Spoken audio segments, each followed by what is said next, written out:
Amém. Queridos, não tem texto base, podem ficar sentados, mas vou falar de vários textos no decorrer da mensagem, né? Amanhã, 31 de novembro, será comemorado em todo o mundo um dia especial. Sabe qual é? É Dia das Bruxas. Halloween. As escolas aqui de Maricá devem ter isso também, não tem? Comemoração? Tem, né? É Halloween, queridos, Halloween. Porém, para a Igreja de Jesus, e Rodriguinho foi bem enfático lá, para nós, né, essa data tem um significado profundo, glorioso, né, pois celebramos aí o dia da Reforma Protestante. E se nós somos chamados de protestantes, é porque tem um motivo. Protestamos contra um sistema milenar, né? E o que acontece? O diabo, ele tentando ofuscar esse dia, que é o dia tão importante na história da igreja, colocou em seu lugar, né, uma comemoração completamente satânica. Isso porque depois do Pentecostes, a reforma aí do século XVI foi o maior movimento espiritual da história.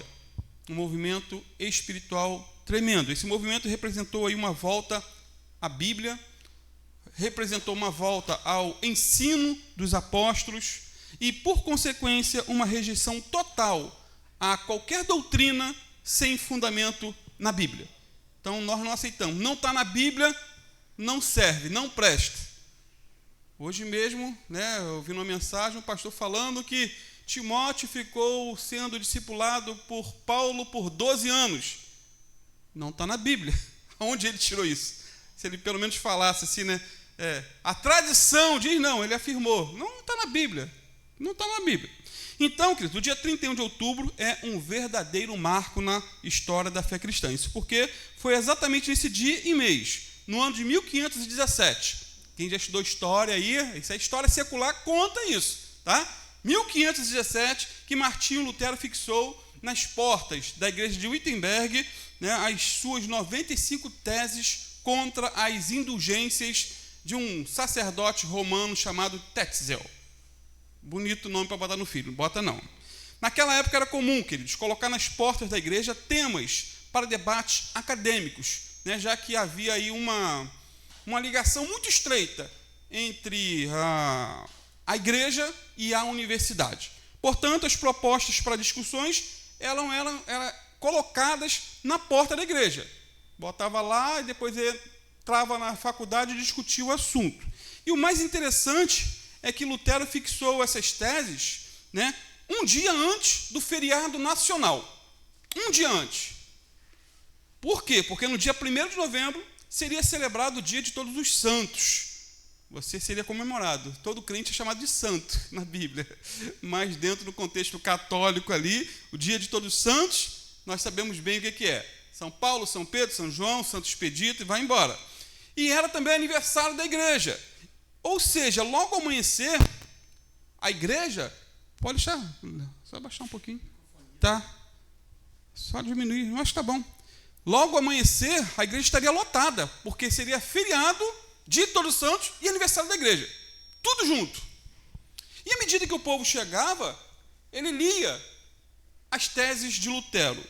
E aquelas 95 teses, elas caíram aí como uma bomba nos alicerces da Igreja Católica Apostólica Romana da época. Lutero, aí, ao se dedicar profundamente ao estudo das Escrituras, ele encontrou a verdade.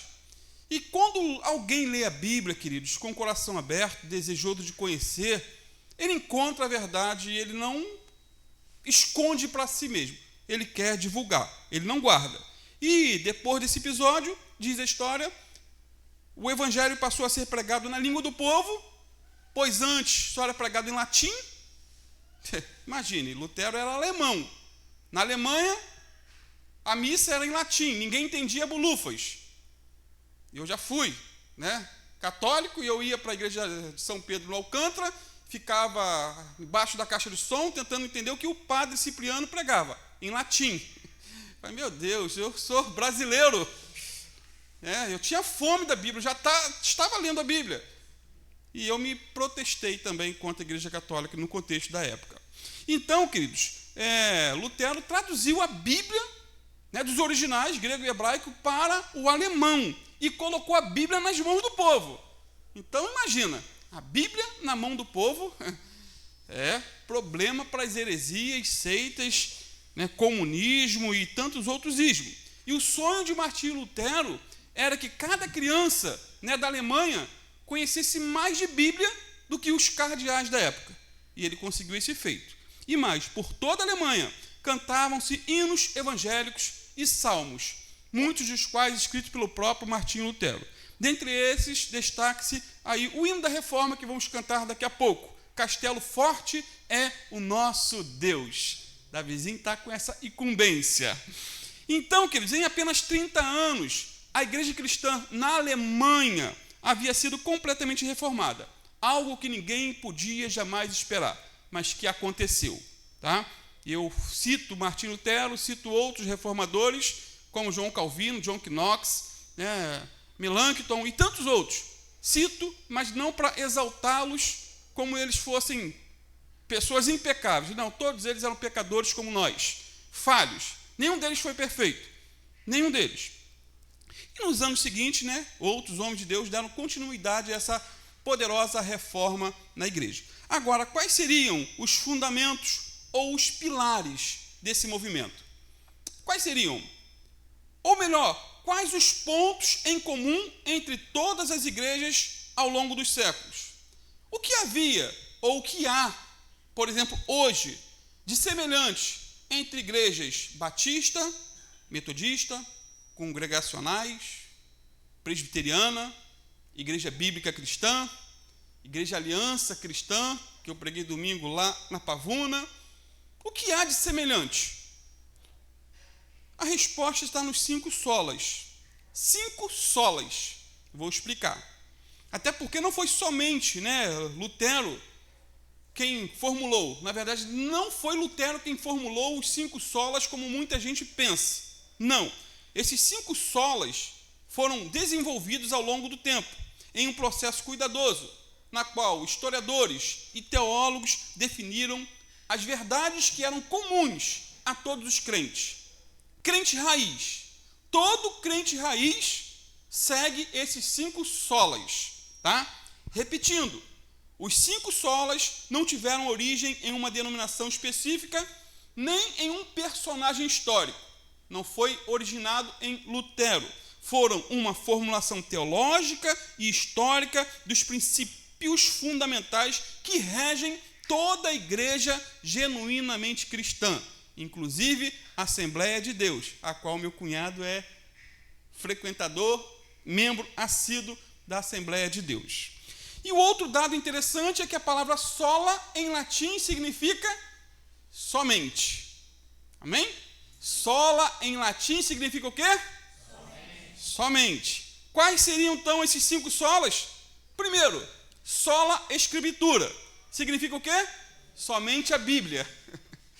Ponto final. Somente a Bíblia é a nossa única regra de fé e prática. E mais nada. Por que eu enfatizo isso? Você lê alguns livros de Ellen White, fundadora dos Adventistas, ela tem ali, ela cita coisas que a Bíblia não diz. Mas é porque a igreja acredita, a igreja adventista, que ela tem um espírito de profecia. Então, o que ela fala está na ordem do absoluto, mesmo que não esteja na Bíblia. Faz citações esdrúxulas. Por exemplo, Adão tinha umbigo, ou não tinha. Ela cita, não estou dizendo que ela diga isso, mas estou dando um exemplo. Faz várias citações que não estão na Bíblia. Ou seja, acrescenta algo às Escrituras. Mas para o crente, para o cristão raiz, a Bíblia é a única regra de fé e prática. A Bíblia é o quê? A voz de Deus.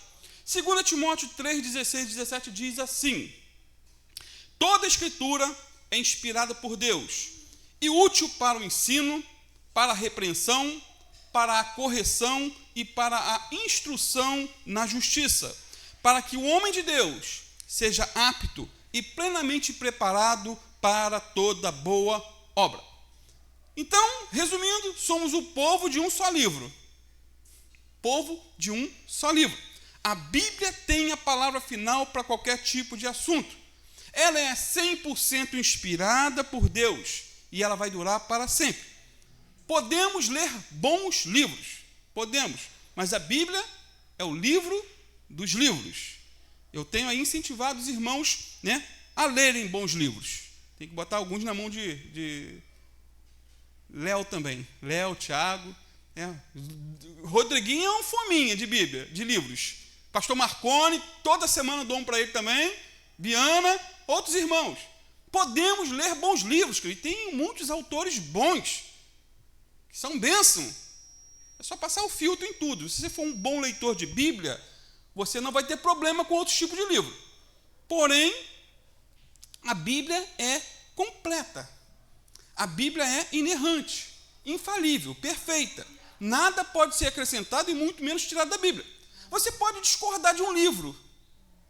Pode discordar do Hernandes Lopes, do Luciano Subirá, Max Lucado, pode discordar. Pode até jogar fora.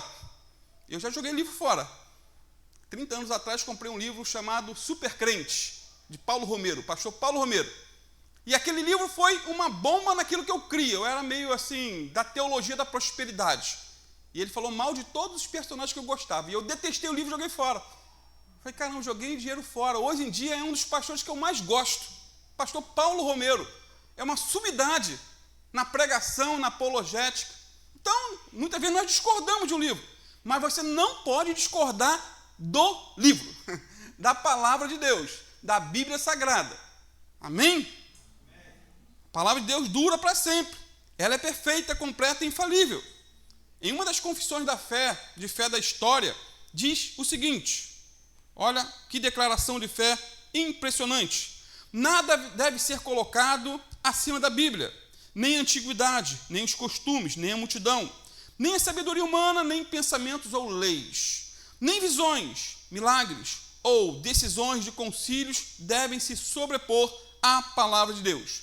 Pelo contrário, tudo deve ser avaliado, regulado e reformado conforme as Escrituras.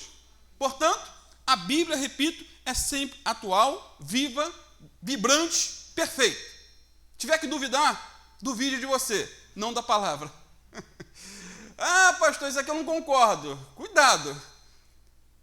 Tem até aqueles que querem reformar, né, a Bíblia, atualizar a Bíblia. Meu irmão, o que quer atualizar a Bíblia atualmente já entrou para o movimento de igreja inclusiva, né? Onde ele aceita como membros, pastores, diáconos, gays, lésbicas, travesti e assim por diante. Pessoas que devem ser amadas, respeitadas, mas que eu não posso concordar com a prática, assim como não concordo com o adultério, a fornicação e outros tipos de pecados na ordem sexual e outro tipo de pecado qualquer. Então, a palavra de Deus, ela é poderosa para nos dar sonhos. É o sola Escritura, nos dar sonhos, projetos e, acima de tudo, ela é poderosa para nos dar um novo coração. E eu tive um novo coração lendo a Bíblia, não indo à igreja. Primeiro eu li a Bíblia, depois eu fui para a igreja. Amém. E essa conversão é boa, queridos, porque você não é manipulado por pastor, padre e outros, né, líderes religiosos. Você conhece a palavra. Então, essa palavra é poderosa, porque o maior agente de conversão ou restauração de uma alma é a palavra de Deus, seja ela lida individualmente ou ela pregada, anunciada. Amados, apenas um versículo de Escrituras é suficiente para converter uma alma, ou uma pregação para converter uma alma. Ontem mesmo estava vendo um filme, né? Invencível. Quem já viu? Invencível? Quem não viu tem que ver. Esse homem passou poucas e boas. Eu não vou dar um spoiler, mas ele, no auge de um esgotamento emocional, físico, trauma de guerra, se afundou nas drogas e ele foi numa reunião de Billy Graham, 1949, se não me engano. E ali uma pregação transformou a vida daquele homem. Transformou ele completamente. Chegou em casa, jogou toda a bebida fora. Uma vida transformada pela pregação da palavra de Deus. E o que mais tem são histórias, queridos, do poder da palavra de Deus. Mas quando nós não lemos, nós não encontramos esse poder. Por exemplo, conta essa história também de um missionário da Sociedade Bíblica Americana, Ele estava numa rua da África com o Novo Testamento na mão, orando e pedindo direção a Deus para quem dá o livro. Era um Novo Testamento. E um jovem africano se aproximou dele e pediu a Bíblia, que estava na mão dele. O missionário concordou, mas ficou ali curioso em saber por que ele quer a Bíblia. Por qual cargas d'água ele quer o livro? E o africano respondeu que as páginas da Bíblia tinham o tamanho exato que ele estava precisando para fazer charutos, para fumar. E o missionário, impressionado com a sinceridade do jovem, disse: eu vou dar esse livrinho a você, mas com uma condição. Antes de fazer um charuto com cada página, leia o que está escrito na página. Você tem que ler primeiro. Você pode fumar, mas leia primeiro. E se você não prometer isso, não vou dar. E o africano aceitou a proposta e recebeu o Novo Testamento nas mãos do missionário. 15 anos depois, o mesmo missionário participou de uma campanha onde havia um evangelista negro pregando. Né? Na verdade, ele ia pregar. Quando o evangelista viu o missionário, se aproximou e perguntou: você se lembra de mim? O missionário respondeu: não me lembro. E o evangelista disse: há 15 anos você me deu um Novo Testamento. Lembra? Eu disse que as folhas eram do tamanho certinho para fazer charutos, para enrolar os meus charutos, para me dar as minhas tragadas. Você me deu o livro com a condição de que antes de fumar, eu teria que ler cada página. Demorei bastante, mas fui lendo e fumando, lendo e fumando. Mas quando cheguei em João capítulo 13, uma forte convicção de pecado veio ao meu coração. Parei de fumar, entreguei minha vida a Jesus e comecei a pregar a palavra de Deus. Essa palavra me limpou por dentro, transformou meu coração. E esse Novo Testamento, disse o missionário, o evangelista para o missionário, esse Novo Testamento é razão de eu estar aqui hoje, pregando o Evangelho de Jesus Cristo, nosso Senhor. E o evangelista concluiu dizendo: muito obrigado pela palavra. Resumindo, queridos, a palavra de Deus transformou o coração daquele homem, tirou dele os vícios, o salvou e o restaurou. Queridos, guardem isso, a Bíblia tem o poder de fazer de um analfabeto uma pessoa culta, de fazer de uma pessoa simples, sábia, instruída, de alguém sem estudo, sem prestígio, um homem culto e cheio de entendimento. Esse é o poder da palavra, da sola Escritura, da Bíblia Sagrada. Portanto, meu querido, minha irmã, meu irmão, querem um conselho nessa noite linda de quinta-feira? Leiam a Bíblia para serem sábios.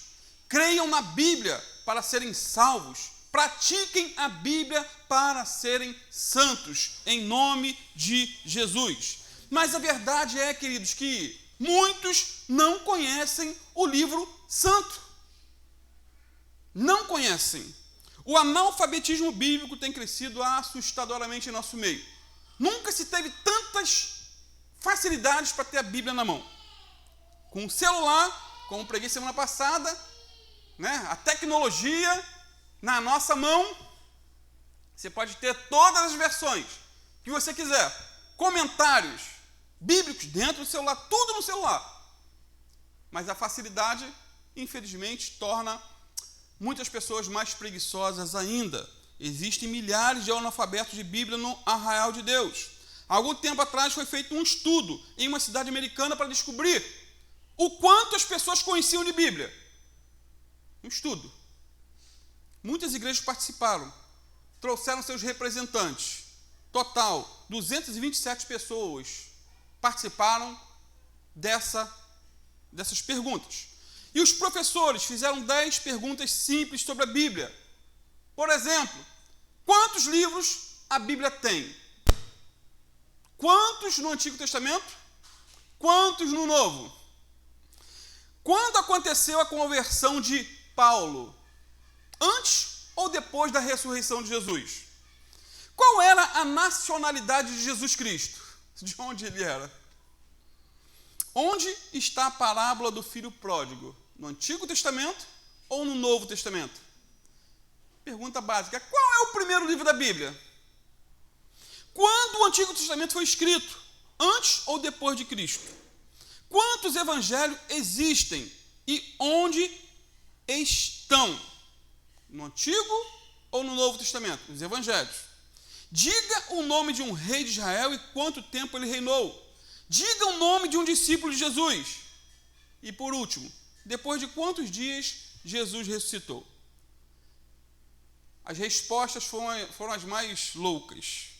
Das 227 pessoas que fizeram o teste, apenas 12 acertaram todas as perguntas.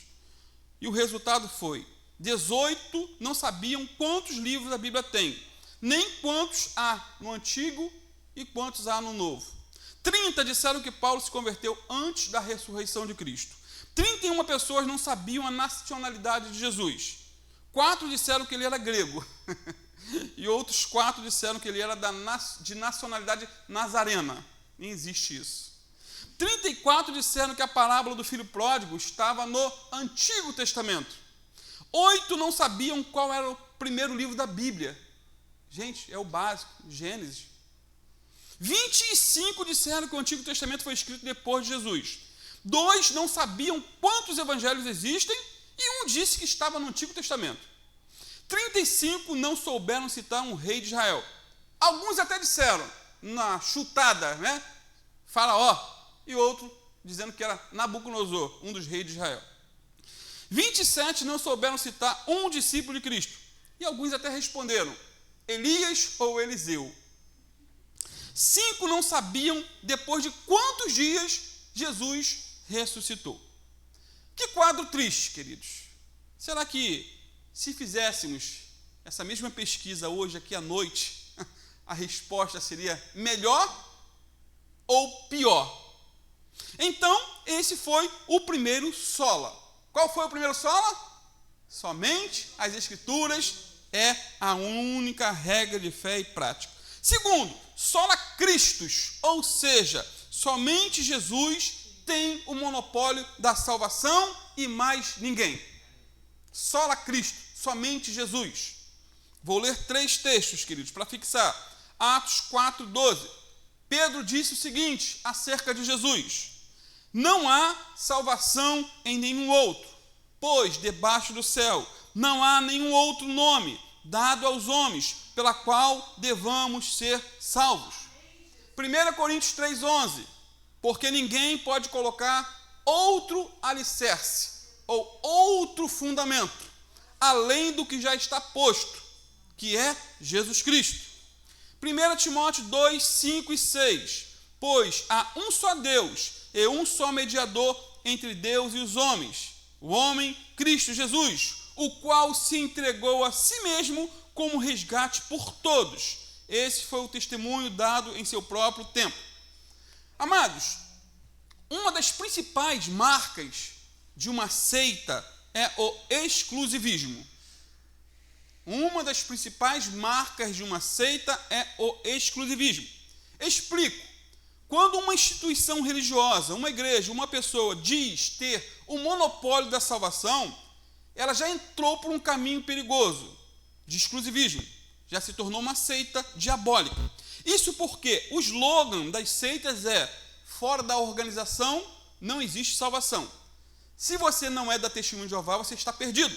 Se você não é adventista, está perdido. Se você não é mórmon, está fora do reino. Fora daqui não tem salvação. Se sair daqui, você está perdido. Ou seja, sem determinada pessoa ou grupo, não se pode entrar no céu. Amados, não tem como negar que somos exclusivistas. Mas nós não somos uma seita. Explico, né? Pastor, você acabou de dizer que a principal marca de uma seita é o exclusivismo. E agora afirma que somos exclusivistas, mas não somos uma seita. Sabe o que acontece, queridos? Nós não somos exclusivistas no sentido de afirmar que nossa denominação ou a nossa igreja seja o único caminho da salvação. Não somos. E todas as igrejas genuinamente cristãs não fazem isso. Seja Assembleia, Batista, Presbiteriana, né? Não fazem isso. Eles não levantam a placa da igreja dizendo: só aqui você é salvo. Pelo menos não deveria ser, né? Não poderia acontecer. Qual é a verdade? Nós não somos a última bolacha do pacote, nem a última Coca-Cola do deserto. Porém, somos exclusivistas, sim, no sentido de apontar para Jesus e dizer que não há outro Senhor e Salvador além dele. E, nesse sentido, nós somos exclusivistas. E todas as igrejas genuinamente cristãs são exclusivistas. Eles não delegam para outro esse mérito de salvar. E esse exclusivismo não é invenção nossa. Quem chamou esse exclusivismo para si mesmo foi Jesus, e não eu. O que ele diz está na ordem do absoluto.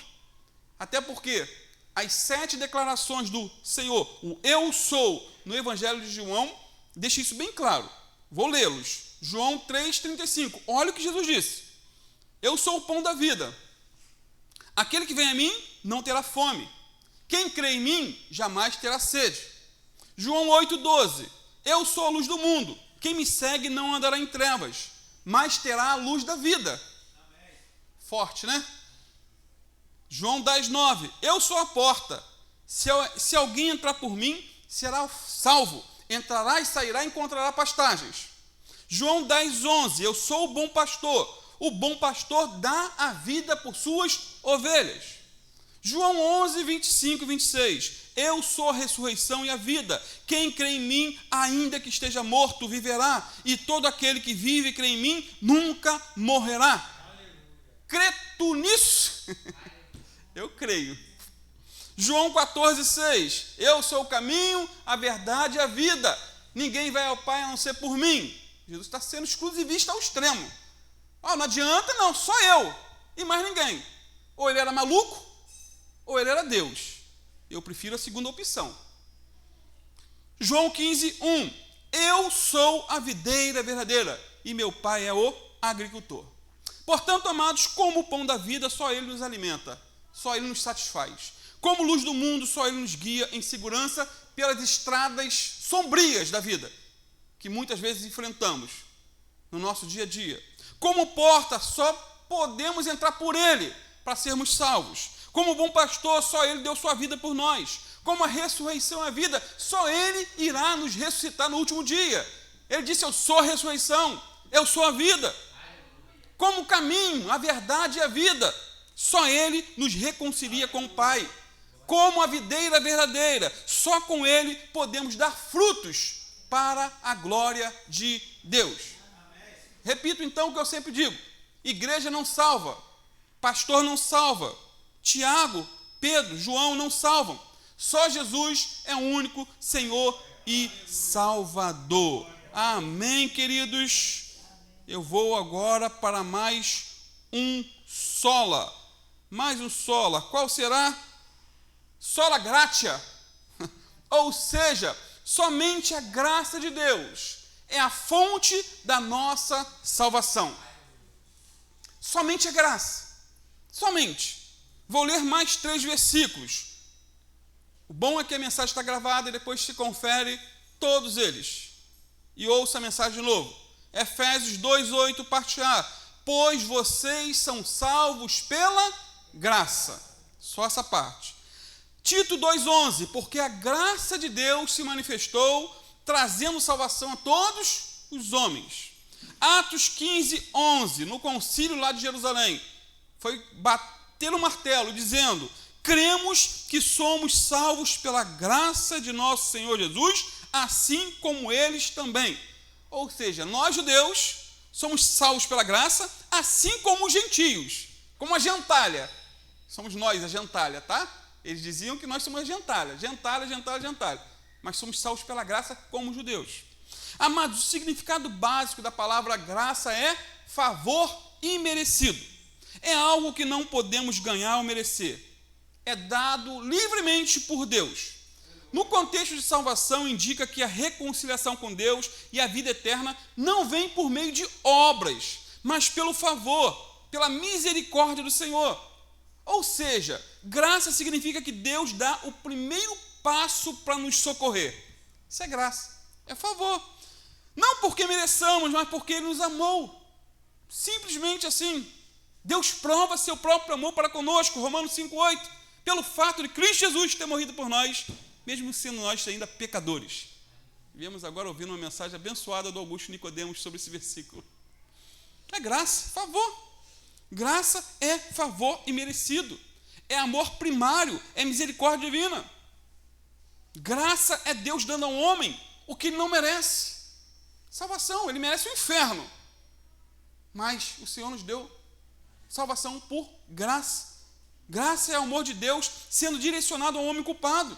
É Deus amando, é Deus se humilhando. Graça é Deus vindo nos resgatar. Isso é graça, favor. Por exemplo, o ladrão na cruz de Lucas 23, 39 a 43, foi salvo única e exclusivamente pela graça. Apesar de ter vivido aí uma vida de crimes, o ladrão reconheceu Jesus e pediu: lembra-te de mim quando entrares no teu reino. Jesus respondeu: hoje estarás comigo no paraíso. Irmão, esse homem aqui era pior do que um traficante. Ele era um salteador. Aquele que mata, rouba para matar. Para muitos, hoje, bandido bom é bandido morto. Para muitos, inclusive para muitos evangélicos. Mas para Jesus e para os verdadeiros crentes, crente raiz, bandido bom é bandido convertido, salvo, lavado e remido no sangue de Jesus. Eu creio na conversão de bandido. Mas Deus não tem prazer na morte dos ímpios. Sabia? Deus não tem prazer na morte dos ímpios. E nós também não deveríamos ter. Muitos crentes festejaram com a morte daqueles traficantes. Que saiu na mídia, muita gente só faltou soltar fogos. Mas Deus chorou. E o crente tem que chorar também. Estou fazendo apologia ao crime não, queridos. Só estou falando de gente, de mães que perderam os filhos. Só estou falando nesse sentido. Agora, o que aquele bandido lá da cruz fez para ser salvo? Meu irmão, não fez nada para ser salvo. Nada. Na verdade, ele fez tudo para ser condenado. Pois era um bandido. Mas Jesus o salvou completamente por graça. Favor, misericórdia. A salvação pela graça é o oposto da salvação por obras. É o oposto, querido. Oposto de salvação por obras. Nós não merecemos, mas Ele nos concedeu a sua graça. Fomos salvos pela graça, mas não foi uma graça barata. Custou caro. Foi preço de sangue. 1 Coríntios 6:20 diz que fomos comprados por bom preço. Glorificai, pois, a Deus no vosso corpo e no vosso espírito, os quais pertencem a Deus. Foi preço de sangue. Fomos resgatados, diz a Bíblia, pelo precioso sangue de Jesus. Esse foi o preço. 1 Pedro 1:18 a 20. Pois vocês sabem que o resgate para salvá-los do estilo de vida vazio que herdaram de seus antepassados não foi pago com simples ouro ou prata, que perdem seu valor, mas com o sangue precioso de Cristo, o Cordeiro de Deus, sem pecado e sem mancha. Ele foi escolhido antes da criação do mundo, mas agora, nesses últimos tempos, foi revelado por causa de vocês. Ou seja, na cruz, Jesus levou sobre si o meu e o teu pecado. Na cruz, Jesus estava nos salvando. Isso é graça, queridos. É presente, é favor, é misericórdia. Não é por mérito. Pela graça sois salvos por meio da fé. Isso não vem de vós, é dom de Deus. Não vem das obras para que ninguém se glorie, para que ninguém bata no peito e ache que pode ser salvo pelo que faz de certo. Ninguém é salvo por fazer o certo. Deve fazer o certo por obrigação, compromisso. Não merecíamos, mas Jesus nos concedeu o indulto da graça. Amém. Tem um hino muito antigo, de mais de 30 anos, de Asaf Borba, que impactou profundamente a minha e a conversão de Biana. Lá na igreja Nova Vida do Alcântara, a qual a irmã Cláudia também se converteu lá. Foi lá que se converteu? Foi, né? Irmã Cláudia, da nossa época, acho que estava junto lá, mas a gente nem se conhecia ainda. Saudoso pastor Haroldo Gomes, e ele cantava esse hino de maneira brilhante. Eu já citei esse hino aqui algumas vezes. Quando terminar esta vida e lá no céu eu chegar. Tem os filhos da graça também, acho que é de Asaf Borba, mas o outro é esse aqui. Quando terminar essa vida e lá no céu chegar, Haverá uma multidão de irmãos esperando para me abraçar. E perguntarão uma só voz, voltados para mim: ó, conta-nos como você, irmão, venceu e chegou aqui. Qual foi o segredo? Qual foi a tua obra? O que você fez? E falarei e cantarei que Jesus que me salvou e que por este pecador a si mesmo se entregou. Foi graça, graça, superabundante graça, graça, graça, preciosa e doce graça. Foi graça, irmão, eu vos digo que foi assim. Foi só pela graça de Jesus que eu venci e cheguei aqui. Esse vai ser o lema de todo crente, quando chegar na glória. Foi pela graça. Não foi pelo que eu fiz, porque se fosse pelo que eu fiz, eu ia para o inferno. Foi graça. Quarto, queridos, sola fide, ou seja, somente a fé em Cristo como Senhor e Salvador pode nos salvar. Graça e fé. Falamos da graça, agora é a fé. E vou ler também mais 3 versículos. Agora Efésios 2:8 completo. Diz assim: pois vocês são salvos pela graça por meio da fé. E isso não vem de vós, é dom de Deus. Não vem das obras para que ninguém se glorie. João 3,36. Quem crer no Filho tem a vida eterna. Desenhando, quem crê em Jesus tem a vida eterna. Já quem rejeita Jesus não verá vida, mas a ira de Deus permanece sobre ele. Você está aqui hoje, mas se um dia você rejeitar Jesus, saiba que a ira de Deus vai estar sobre você. Não queira isso não. Queira a graça. Queira a mão de Deus sobre você. Não queira a ira. É muito ruim ter a ira de Deus sobre si. E Atos 13:39. Por meio dele, todo aquele que crê é justificado de todas as coisas das quais não podiam ser justificados pela lei de Moisés. Amados, se graça é um presente, a fé é a mão que recebe esse presente. Tá? Graça é o presente, a fé é a mão. Graça e fé são essenciais à salvação. Graça é Deus enviando seu Filho para morrer por nós. A fé, é o meio pela qual é a nossa atitude em receber Jesus como Senhor e Salvador, como nosso Rei, nosso Mestre. Fé é confiar que o preço pago por Jesus na cruz foi em nosso favor. Ele morreu pelo mundo, sim, mas morreu por mim, individualmente. Fé é crer que o sangue de Jesus nos purifica de todo pecado. Fé é crer que Jesus é o meu Salvador pessoal. Isso é fé. Isso é fé. Todos que são salvos exatamente da mesma maneira. Não de maneira diferente, mas pela fé. Portanto, enquanto a graça é a origem ou a fonte da salvação, a fé é o meio ou o instrumento pela qual somos salvos. Amém? Amém. Até aqui tudo bem? Amém. Tem ninguém dormindo não, né? Quinto, sola deu glória. Ou seja, somente a Deus seja a glória, a honra e o louvor para sempre e sempre. Amém. Esse é o quinto sola. Somente a Deus seja a glória. Romanos 11:36. Pois dele, por ele e para ele são todas as coisas. A ele seja o quê? A glória para sempre. Amém. Os irmãos estão afiados, hein? Aleluia. Bons de Bíblia. Glória. Vou fazer um questionário daqui a pouco aí. Vamos ver o que vocês vão acertar. Brincadeira, gente. 1 Coríntios 10:31. Assim quer vocês comam, bebam ou façam qualquer outra coisa, façam tudo para a glória de Deus. Atos 12:21-23. Olha que interessante. No dia marcado, Herodes, vestindo seus trajes reais, sentou-se em seu trono e fez um discurso ao povo. Eles começaram a gritar: é a voz de Deus e não de um homem. É eloquente, queridos. Devia falar muito bem. O povo ficou assim, com os olhos brilhando. Eu já escutei muitos pregadores eloquentes, mas do diabo. E eles começaram a gritar: a voz de Deus e não de um homem. Visto que Herodes não glorificou a Deus, imediatamente um anjo do Senhor o feriu. E ele morreu o quê? Comido de bicho. Lembra do corinho? Vai ser comido de bicho. A fonte foi esse versículo aqui. Comida de bicho. Amados, Deus é a fonte de todas as coisas. Isso é fato.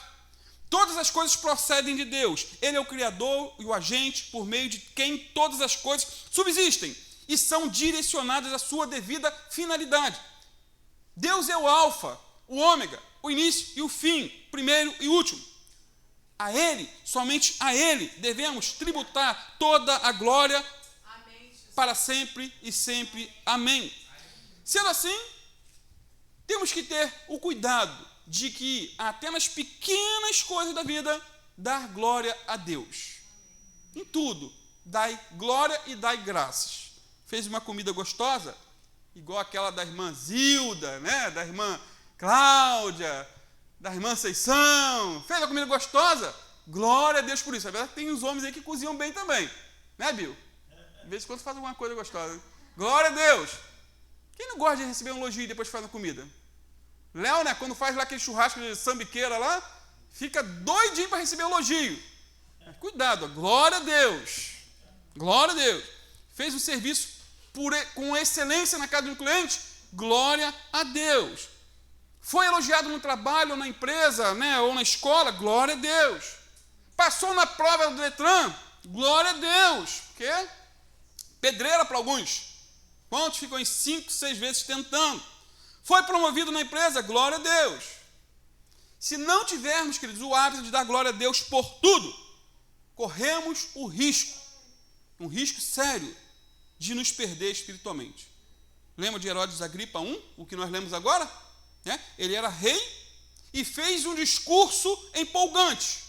O povo ficou o quê? De boca aberta, deslumbrado, e disse: essa é a voz de Deus e não de um homem. Amados, Herodes não rejeitou a bajulação.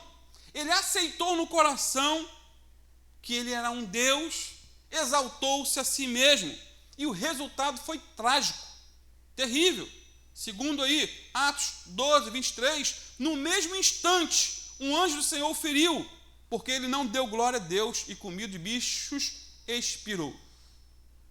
Flávio Joséfo, né, historiador judeu do primeiro século, também relata aí a morte de Herodes Agripa I, em sua obra Antiguidades Judaicas. Ele diz assim, ele descreve que durante uma apresentação pública em Cesareia, Herodes foi aclamado pela multidão como um deus. Ele não aceitou, ou seja, não rejeitou a adulação, e como consequência foi acometido por uma doença repentina e fatal que levou à morte em poucos dias. Na verdade, 5 dias depois ele morreu. Mas na hora que ele recebeu a glória, sentiu uma pontada, e ele foi definhando. E muitos dizem que o mau hálito dele era tão terrível que a 5 metros de distância poderia se sentir. O odor horrível. Os bichos comeram ele de dentro para fora. Então, amados, essa história serve como um alerta sobre os perigos da vaidade e da falta de humildade diante de Deus. Herodes, ao aceitar a glória que só pertence a Deus, ele sofreu uma morte dolorosa e humilhante. Muitas pessoas hoje não são comidas de bicho, literalmente, mas as suas almas estão podres. Que Deus tenha misericórdia de nós. Que Deus transforme nosso coração a cada dia. Até porque, sem coração transformado, não há reforma. Amém? Resumindo, relembrando aí os 5 solas para concluir. Primeiro, somente a Bíblia é a nossa única regra de fé e prática. Segundo, somente Jesus tem o monopólio da salvação e mais ninguém. Terceiro, somente a graça de Deus é a fonte de nossa eterna salvação. Cadê Davi? Pode vir. Quarto, somente a fé em Jesus como Senhor e Salvador pode nos salvar. Quinto, somente a Deus devemos dar a glória, a honra e o louvor para sempre. Amém, amém e amém. Glória a Deus. Dê uma salva de palmas para o Senhor. Jesus é bom. O outro aqui não presta. Vamos